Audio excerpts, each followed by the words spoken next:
आकाश news, खबरों की तह तक, खबरों की तह तक, खबरों की तह तक।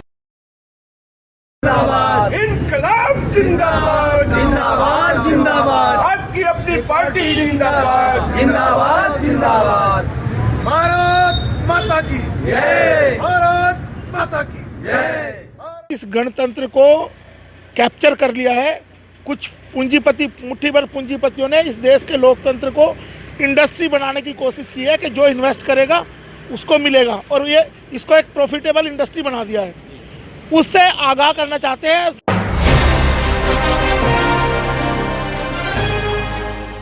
गणतंत्र दिवस के मौके पर आप पीपल्स के राष्ट्रीय अध्यक्ष एडवोकेट रामवीर चौहान केंद्र सरकार पर पूरी तरह से भड़क गए। उन्होंने कहा कि 26 जनवरी के मौके पर जो झांकियां निकाली गई उसमें दिल्ली और बंगाल की झांकियों को क्यों साइड कर दिया गया। इसका मतलब है कि मनमाने तरीके से लोकतंत्र को चलाया जा रहा है। ये लोकतंत्र नहीं, ये मोदी तंत्र है।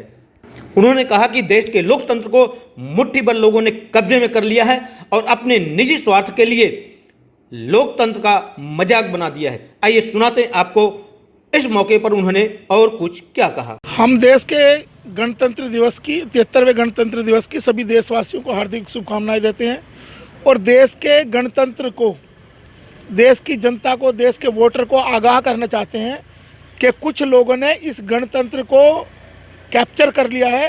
कुछ पूंजीपति, मुट्ठी भर पूंजीपतियों ने इस देश के लोकतंत्र को इंडस्ट्री बनाने की कोशिश की है कि जो इन्वेस्ट करेगा उसको मिलेगा, और ये इसको एक प्रॉफिटेबल इंडस्ट्री बना दिया है। उससे आगाह करना चाहते हैं। साथ साथ भारत के निर्वाचन आयोग से भी अनुरोध करते हैं कि जो देश के लोकतंत्र में धन बल का इस्तेमाल किया जा रहा है, इस धन बल के इस्तेमाल को पूरी तरह खत्म किया जाए ताकि इस देश का जनमानस स्वतंत्र होकर, फ्री होकर चुनाव लड़ सके। मुफ्त की योजना को लेकर सुप्रीम कोर्ट में केस गया है, इसके बारे में क्या कहेंगे कि मुफ्त योजना होनी चाहिए या नहीं होनी चाहिए? मैं आपको अभी बता रहा हूँ, कुछ कार्यक्रम में मैं अभी होकर आया हूँ सुबह, फिर मैं आपको बताता हूँ कि अब इस देश को दो चीज़ तय करनी है। क्या देश का लोकतंत्र कोई इंडस्ट्री है, फैक्ट्री है जिसमें मुनाफाखोर इन्वेस्टमेंट करेगा और वो लालच देगा, रुंगे का लालच देके वोटर को लुभाएगा। लोकतंत्र इंडस्ट्री नहीं है।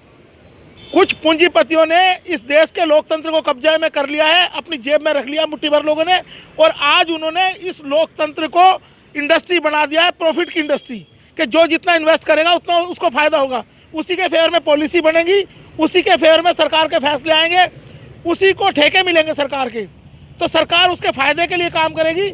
इससे इस देश के लोकतंत्र को बहुत बड़ा चोट पहुंची है, आघात लगा है। इसके खिलाफ इस देश में अवेयरनेस प्रोग्राम चलना चाहिए। सर, आज राजपथ पे इंडिया गेट में कहीं ना कहीं देश की मजबूती का नज़ारा देखने को मिला है। मुझे लगता है देश मजबूत नहीं है, मजबूर है देश। जिस देश में अभी देश का एक मुख्यमंत्री ये कहे कि हमारी झांकी को शामिल नहीं करने दिया जा रहा, जनतंत्र क्या है? अगर मुख्यमंत्री जनता के द्वारा चुना गया है और उसकी बात तानाशाह सरकार नहीं सुनेगी, आप बंगाल की, दिल्ली की और कुछ स्टेट है जिनकी झांकियां राजपथ पर चलने ही नहीं दी गई, तो ये लोकतंत्र थोड़ी है, ये तो विनाशतंत्र कर दिया इन लोगों ने। जनता को लुभावनी योजनाओं में बहकाएगा ताकि जनता अपने हक के लिए आवाज ना उठा सके। सर, आप वकील हैं और मेरा ये ऐसा मानना है कि जो पार्टियां मुफ्त की बात करती हैं उनको, उनका रजिस्ट्रेशन जो निर्वाचन आयोग है उसको तुरंत निरस्त कर देना चाहिए। ऐसी कोई योजना लागू नहीं करनी चाहिए, क्योंकि हम इस देश में एक नई चीज़ देख रहे हैं।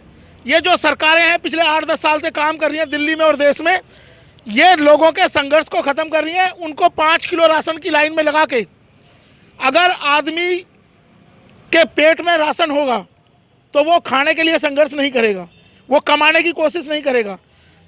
नौजवान पीढ़ी को जियो के नाम पे फ्री जियो नेटवर्क देके उसको गुमराह कर दिया, उसको अफीम चटा दी इंटरनेट की, और आज फ्री के राशन के नाम पे उनको संघर्ष करने से रोका जा रहा है। ये सरकारें फ्री के नाम पे जनता को गुमराह कर रही हैं। एडवोकेट रामवीर चौहान अपने राष्ट्रीय कार्यालय पर तिरंगा झंडे को सलामी दी, झंडारोहण किया, इस मौके पर राष्ट्रगान भी गाया। वहीं पर ये आरोप जो अभी आपने सुना, ये आरोप एडवोकेट रामवीर चौहान ने केंद्र सरकार पर लगाए हैं। उन्होंने वार्ड रोटेशन को लेकर भी निजी हमला भाजपा पर किया है। उन्होंने कहा कि भाजपा के कब्जे में चुनाव आयोग है। भाजपा जैसी चाहती है वैसा चुनाव आयोग करता है, क्योंकि रोटेशन से भाजपा को फायदा होगा। रोटेशन हो चुका है, महिला का पुरुष, पुरुष का महिला हो गया और ऐसी सीटें भी बढ़ाई गई हैं, क्या कहना चाहेंगे? ऐसी सीटें नहीं बढ़ाई गई। मैं समझता हूँ जो अनुपात दिया गया है उस अनुपात के हिसाब से ये सीटें कम से कम 7 सीटें कम कर दी गई हैं एससी की।